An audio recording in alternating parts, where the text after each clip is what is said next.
بسم اللہ الرحمن الرحیم۔ رمضان اور جاپانی لڑکی۔ میوا نامی ایک جاپانی لڑکی تھی، آفس میں ساتھ کام کرتی تھی۔ رمضان شروع ہوئے تو کہنے لگی، یہ جو تم رمضان کا پورا مہینہ صبح سے شام تک بھوکے پیاسے رہتے ہو، اس سے کیا ملتا ہے؟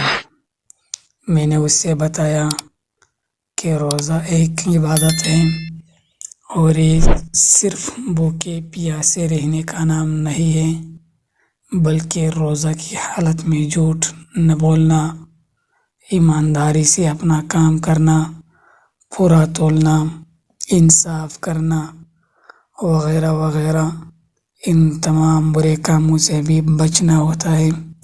وہ بڑی سنجیدگی سے بولی کہ آپ کے تو مزے ہے جی، ہمیں تو سارا سال ان کاموں سے بچنا ہوتا ہے اور آپ کو بس ایک مہینہ